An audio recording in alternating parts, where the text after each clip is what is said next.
Welcome back. Once again, I am your host, Carl Rising, and today we are going to go over our second natural supplement slash herb that happens to also be antifungal and can help you combat Candida and all of the various collateral damage that happens from Candida, overgrowth and leaky gut.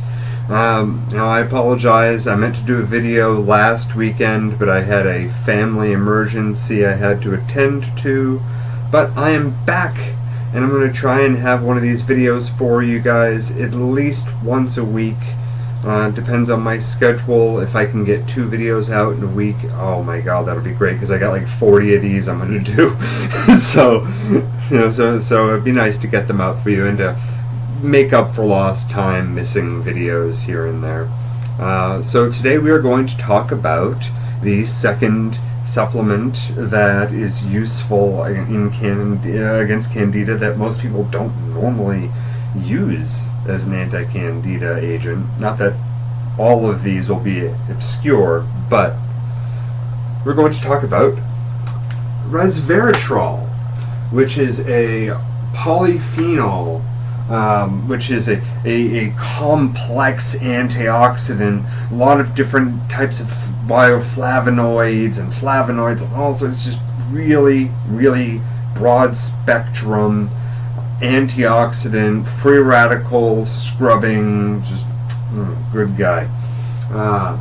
You normally find it in a lot of more like tart, dark-skinned berries, blueberries, grapes. Most resveratrol on the market as supplements are derived from either grapes or from Japanese knotweed, because that happens to also be very high in resveratrol. Must have a very tart taste. I've never had a bite of knotweed. I'd love to chew on it just to see.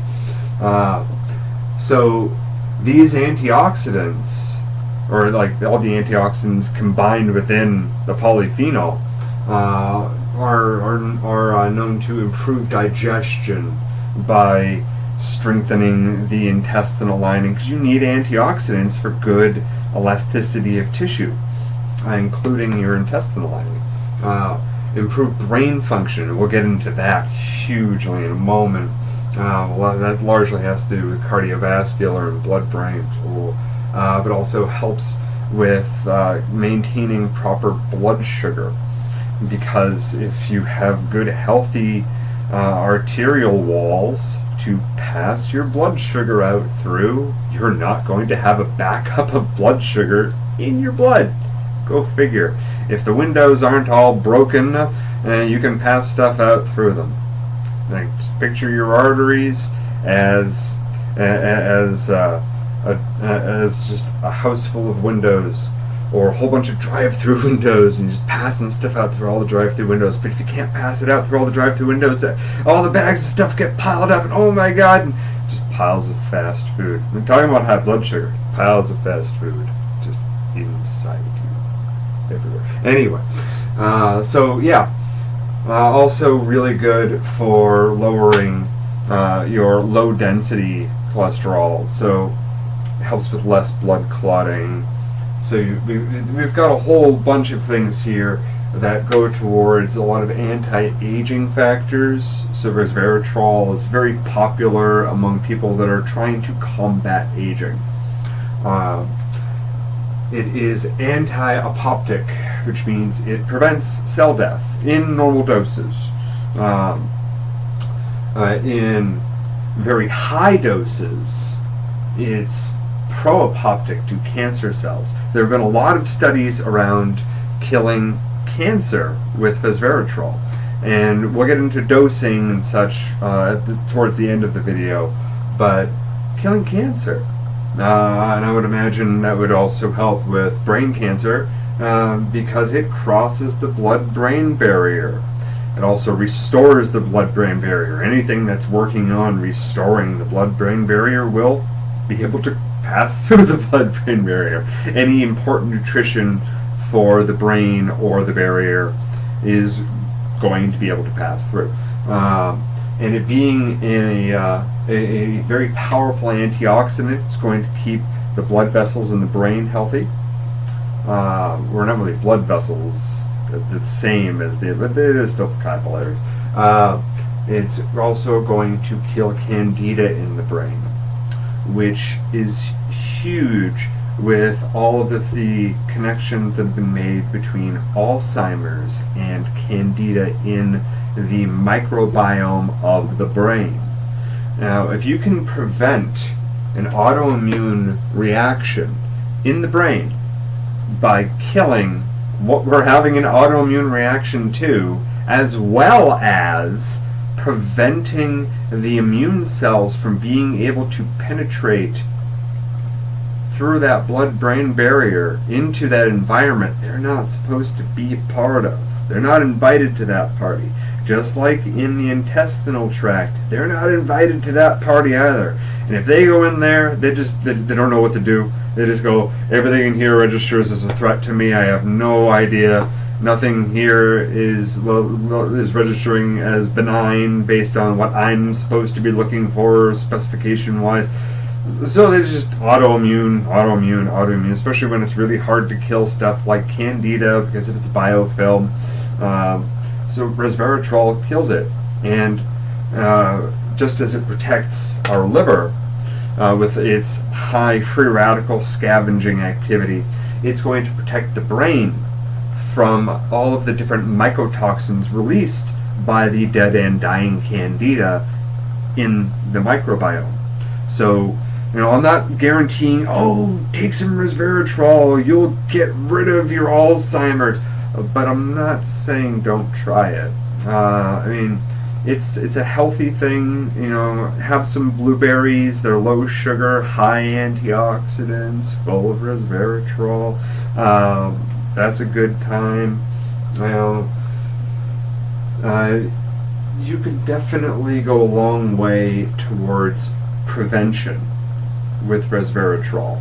Higher doses, short periods of time, you might have some really good luck reversing some really nasty situations.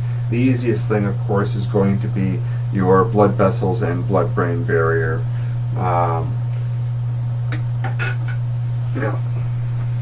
Going to the next part here. The dosage. Now, it has been shown in studies to be effective at 20 milligrams. And, 20 milligrams is pretty easy to achieve. But, most supplements you'll find out there, the dose is going to be between 250 and 500 milligrams, which may seem like a lot compared to that 20 milligram dose, but it's not really more than we can handle. You'll know if you can't handle it because you'll have an irritation in your stomach. And a 1500 milligram dose is questionable. And if somebody gave me a bottle of 1500 milligram resveratrols, I'm either going to probably take one every few days, or I'm going to start opening capsules and dumping parts of it out into like my protein shake or something, because that over time be a bit much. Remember, it does elicit cell growth, cell death, elicit cell death at high doses. Now, I would imagine that collecting in your stomach every day would probably do some damage if you're taking excessive doses. So I would really try to stay in either dietary doses or within typical supplement doses, especially if you've had experiences with ulcers. But that's just my take on it. I actually haven't found that specific tidbit anywhere in any literature. That just makes sense to me because high doses can irritate the stomach. People have had good results taking between 2,000 and 3,000 milligrams for 2 to 6 months. It's going to vary of course, based on the strength of the stomach lining of the individual in question, I would assume. Other than that, the only major contraindications for regular dosing of resveratrol is being on a blood thinner. Because it's going to cut down your clots. It's going to make your blood vessels healthier. It's going to thin your blood naturally. But if you're taking something that's artificially thinning your blood on top of something that's naturally thinning your blood, or helping you get to a natural, healthy level of blood viscosity, and a synthetic blood thinner on top of that is going to thin your blood too much. And the danger of that, of course, is going to be bleeding.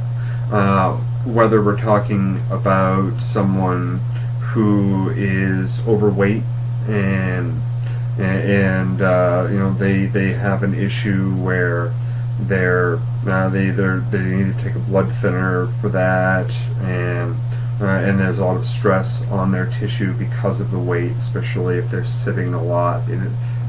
There'd be higher risks for like bed sores and bruising and such. If you are taking excessive amounts of non-steroidal pain relievers, those already damage your stomach lining and can cause bleeding because they're blood thinners. You might be taking them because of things that you need resveratrol to fix, but if you're experiencing that sort of thing going on, you might want to, put those aside, maybe pick up some CBD or something that's not going to thin the blood as much, but is going to bring down swelling by, instead of forcing an action, modulating your immune system's inflammation response. Instead of blocking it, letting it be a healthy level so that we can regulate these things instead of just essentially pushing a chemical button and saying, nope, nothing's happening in this vein until this compound gets down to a certain level in your bloodstream. God help you if it's fat soluble, which a lot of these things are. That's why they damage the liver too. So yeah, resveratrol. Veritable fountain of youth. Great prospects for cancer, for Alzheimer's disease, for general brain, cardiovascular, digestive health. Just good all around anti-aging and really anti-standard American diet. So yeah, thank you. If you enjoyed this, if you found this helpful, please subscribe, because I'm going to have at least 38 more of these coming out.